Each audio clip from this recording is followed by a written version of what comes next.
నమస్తే, welcome to people TV news.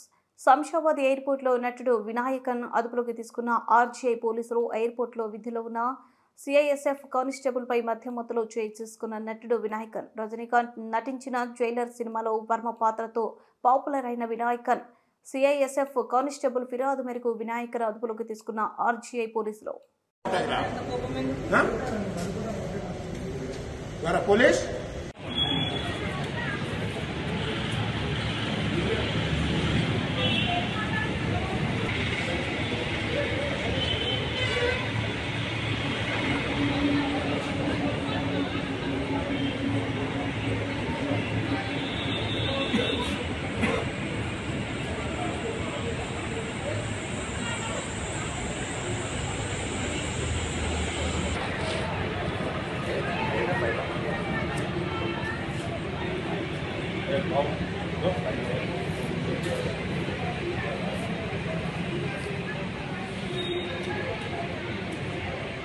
సాయంత్రం 6 గంటల సమయంలో సిఐఎస్ఎఫ్ ఇన్స్పెక్టర్ నాకు కంప్లైంట్ ఇవ్వడం జరిగింది.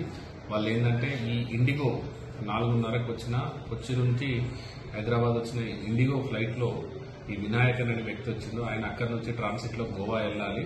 దానికి సంబంధించి అదే టైంలో అతను కొద్దిగా ఇంటాక్సికేషన్ దాంట్లో తాగి ఉండి ఆ గేట్ స్టాప్ తోటి మిస్బిహేవ్ చేసిందని వాళ్ళు అప్లోడ్ చేయడం జరిగింది. అప్లోడ్ చేసి వాళ్ళకి కంప్లైంట్ ఇచ్చి సిఐఎస్ఎఫ్ వాళ్ళకి హ్యాండ్ ఓవర్ చేసింది. సిఐఎస్ఎఫ్ వాళ్ళు మాకు హ్యాండ్ ఓవర్ చేసింది. మేము ఎంక్వైరీ చేసినాం. అతను కూడా ఇంటాక్సికేషన్ కండిషన్లోనే ఉన్నాడు. దానికి సంబంధించి మేము ఈ సిటీ పోలీస్ యాక్ట్ కింద కేసు నమోదు చేసుకొని అది దర్యాప్తు చేస్తున్నాం. ఉన్నాడు, మధ్య మత్తులోనే ఉన్నాడు.